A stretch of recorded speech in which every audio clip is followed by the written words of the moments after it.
मैं मालकिन के कमरे में गई। मैंने अपने कपड़े उतारे और मालकिन का वो नाइटी गाउन पहन लिया जिसमें से मेरा पूरा बदन झलक रहा था।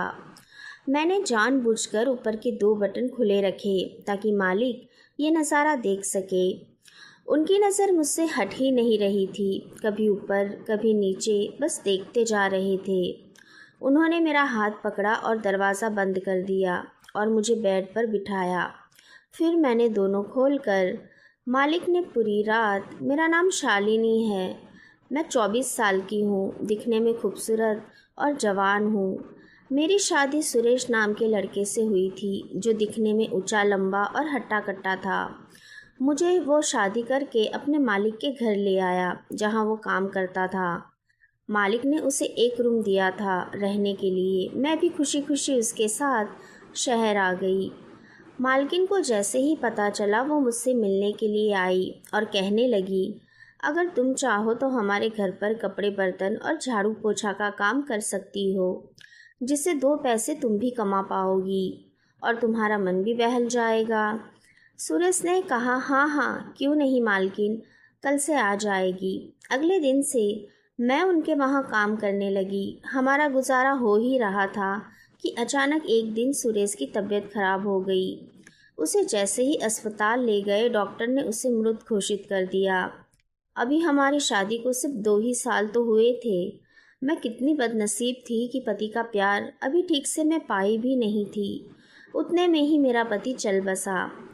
सुरेश के जाने के बाद मैं उसके गांव वाले घर में रहने लगी, जहां पर मुझे दिन रात ताने मारे जाते थे। मुझे ये कहा जाता था कि मैं अपने पति को खा गई। मैं उनके ताने सह नहीं पा रही थी, लेकिन मैं करती भी क्या। मेरे नसीब में तो अब बस यही सब लिखा था। मुझे ना मायके वाले रखना चाहते थे, ना ही ससुराल वाले। एक दिन अचानक ही मालकिन का फ़ोन आया और वो कहने लगी कि शालू, तुम्हारे साथ बहुत बुरा हुआ। सुरेश हमारा बहुत ही वफादार था। अगर कभी तुम्हें किसी चीज़ की ज़रूरत हो तो तुम बेझिझक हमसे कहना। उनका इतना कहने पर ही मैं रोने लगी और मैंने अपनी आप बीती उन्हें बताई।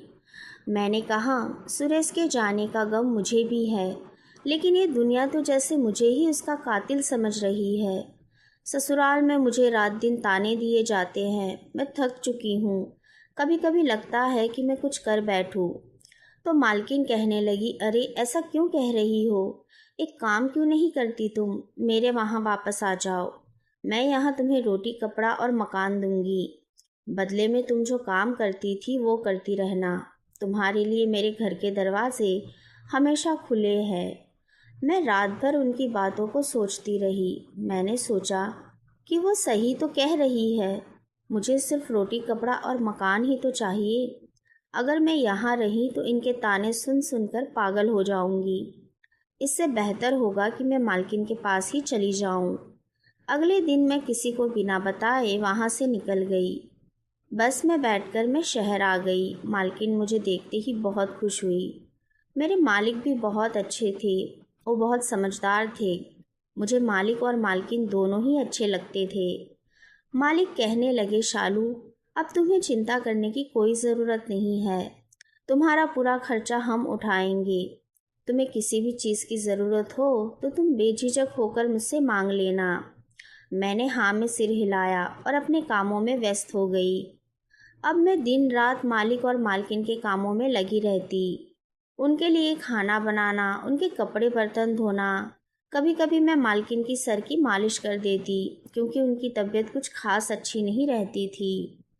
पूरा दिन तो मानो मेरा निकल जाता था, लेकिन जैसे ही रात होती थी मुझे सुरेश की यादें सताती थी। मैं तन्हा अकेली तड़पती थी। सूरज मुझे बहुत प्यार करता था। ऐसा एक दिन नहीं बीतता था जब वो मुझे प्यार ना करे। लेकिन ये बात मालिक और मालकिन भी अच्छी तरह समझते थे। एक दिन मुझे मालकिन कहने लगी कि तुम यहीं क्यों नहीं सो जाती? यहाँ भी इतने सारे कमरे हैं। मैंने कहा, नहीं मालकिन, वैसे ही आपके इतने सारे उपकार हैं मुझ पर, और कितना करेंगी आप मेरे लिए? तो कहने लगी, अरे पागल, तू तो मेरी छोटी बहन की तरह है। आज से तू किचन के पास वाले कमरे में सो जाया कर। मैंने उनकी बात मान ली। एक दिन अचानक मुझे बहुत प्यास लगी। तो मैं किचन में पानी पीने के लिए चली गई। किचन के बगल वाला कमरा मालिक और मालकिन का था। मैं पानी पीकर जैसे लौट रही थी, उनके कमरे से बहुत अजीब सी आवाज़ें आ रही थी। मैं कान लगाकर सुनने लगी तो जैसे लग रहा था उनके बीच घमासान क्रिकेट का मैच खेला जा रहा हो। मालकिन कह रही थी, अब बस भी करो, मैं एक बीमार औरत हूँ, फिर भी तुम मुझे इतना क्यों सता रहे हो। फिर मालिक और मालकिन के बीच झगड़ा शुरू हो गया। अचानक वो लोग लड़ने लगे। मालिक गुस्से में कमरे से बाहर आ गए और उन्होंने मुझे देख लिया। वो जान चुके थे कि अंदर की सारी बातें मैंने सुन ली है। फिर वो वहाँ से चले गए। मैंने अंदर झांक कर देखा तो मालकिन दर्द से रो रही थी। मैंने सोचा कि पति पत्नी के बीच की बात है, मुझे इसमें नहीं पड़ना चाहिए, और मैं अपने कमरे में चली गई। पूरी रात मैं सो नहीं पाई। मैं सोच रही थी कि मालकिन शायद मालिक को पूरा प्यार नहीं दे पाती, क्योंकि उनकी बीमारी की वजह से। अगले दिन सुबह मालकिन सो रही थी। मैंने मालिक को चाय और नाश्ता दिया। मालिक कहने लगे, शालू वो रात को। तो मैंने कहा, नहीं कोई बात नहीं मालिक, मैं समझती हूँ। मेरा इतने कहने भर से मालिक मुझे कुछ अजीब नज़र से देख रहे थे, जैसा आज से पहले उन्होंने कभी नहीं देखा था। मालिक मुझसे पूछने लगे, क्या तुम्हें सुरेश की याद नहीं आती? तो मैंने भी कह दिया, आती है, बहुत ज़्यादा, लेकिन मैं क्या कर सकती हूँ। मालिक ने मेरी पीठ सहलाई और मुझसे कहा, कोई बात नहीं, मैं हूँ।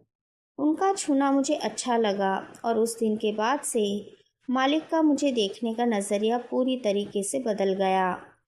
वो हर छोटी छोटी बात के लिए शालू शालू करते, चाहे पानी पीना हो, चाय पीनी हो या कोई भी काम हो। वो बस मुझे अपने पास रखना चाहते। मुझे भी उनका काम करना अच्छा लगता था। एक दिन मालकिन के पिता चल बसे तो उन्हें वहाँ जाना पड़ा। वो मुझसे कहने लगे, शालू मैं अब 10 से 15 दिन वहीं रहूँगी, तुम पूरा घर संभाल लोगी ना? मैंने कहा, हाँ मालकिन, आप घर की बिल्कुल चिंता मत करिए। फिर मालिक और मालकिन दोनों ही निकल गए। फिर शाम होते ही मालिक लौट आए। मैं उन्हें चाय देने के लिए उनके कमरे में गई। मैंने कहा, मालिक लीजिए चाय। तो वो मेरी ओर देखने लगे और कहने लगे, लेकिन मुझे तो दूध पीना था। मैं थोड़ी चौंक गई कि मालिक ये क्या कह रहे हैं। फिर वो मेरी तरफ देखकर मुस्कुराए और कहने लगे, आज के बाद से मैं चाय नहीं सिर्फ दूध पीऊँगा। मैंने कहा, ठीक है। मुझे अंदर से इतनी शर्म क्यों आ रही थी पता नहीं, लेकिन मालिक की वो मुस्कान बहुत अजीब थी। जो भी हो, लेकिन सच्चाई ये थी कि अब पूरे 15 दिनों तक घर में मालिक और मैं अकेले थे। रात में हमने साथ में खाना खाया और खाना खाने के बाद कुछ देर ऐसे ही अकेले बैठे थे। तभी मालिक कहने लगे, उस रात तुम हमारे कमरे के बाहर क्या सुन रही थी? तो मैंने घबराकर कहा, कुछ भी तो नहीं। मैं क्या सुनूंगी? तो वो कहने लगे, मैं जानता हूँ तुमने हमारी सारी बातें सुनी और कहीं ना कहीं तुम्हारे मन में यही होगा कि मैं ही गलत हूँ, कि एक बीमार औरत को मैं कितना सताता हूँ। लेकिन तुम ही बताओ, इसमें मेरी क्या गलती है? मुझे जो चाहिए होता है वो तुम्हारी मालकिन मुझे दे नहीं पाती।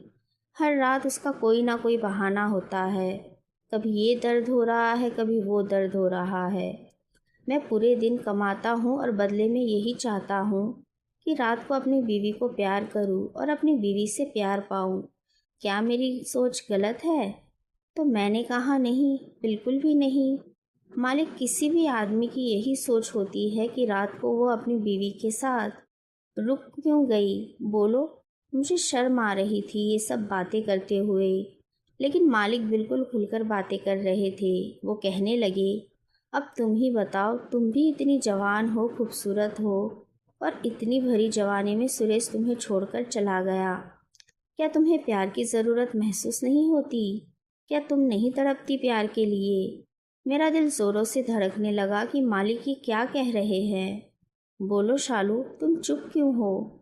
फिर मैं भी मालिक के आगे खुली किताब की तरह खुल गई। मैंने कहा, हाँ, बिल्कुल तड़पती हूँ, और मेरी तड़प सिर्फ मैं ही जानती हूँ। ऐसा एक भी दिन नहीं बीतता था कि सुरेश और मेरे बीच वो सब ना हो।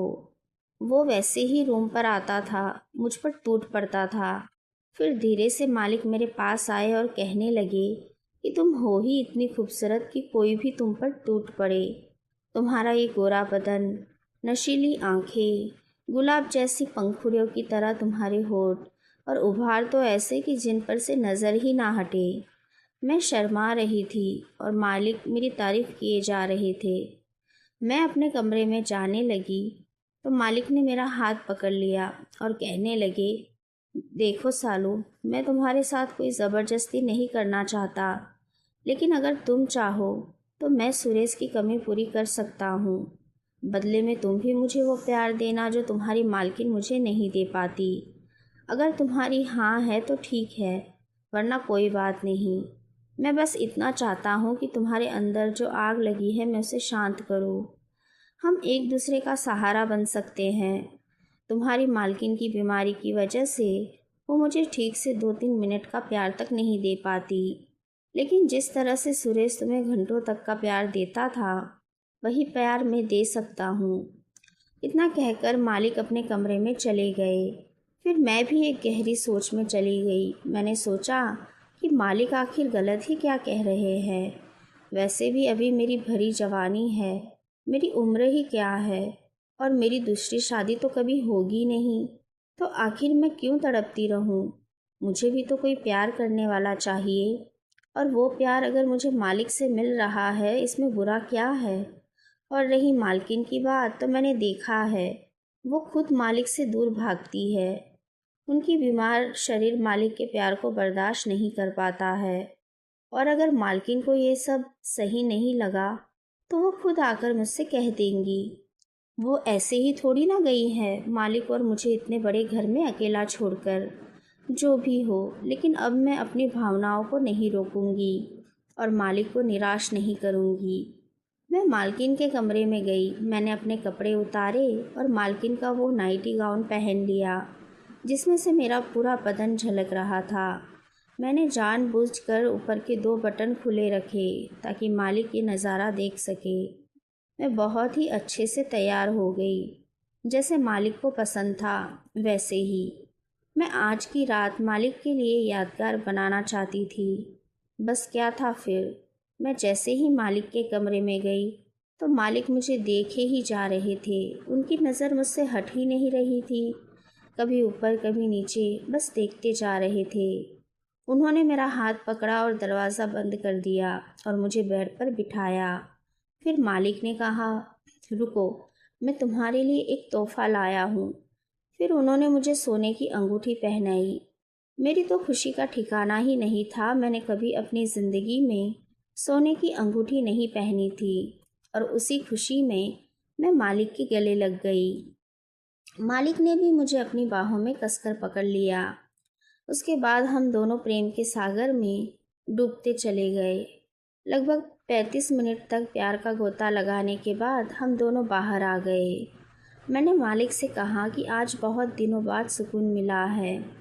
काश हम दोनों ऐसे ही प्यार में गोते लगाते रहते तो कितना अच्छा होता। मालिक कहने लगे, आज के बाद से हम दोनों इस सागर में ऐसे ही गोते लगाते रहेंगे। ये मेरा वादा है तुमसे। सच कहूँ तो मुझे मालिक से इतना प्यार मिला जितना प्यार मुझे कभी सुरेश से भी नहीं मिला था। मैं बहुत खुश थी और मालिक भी। मालिक के चेहरे से साफ पता चल रहा था कि वो कितने खुश हैं। फिर रोज़ रात को लगातार 15 दिनों तक हमने क्रिकेट खेला।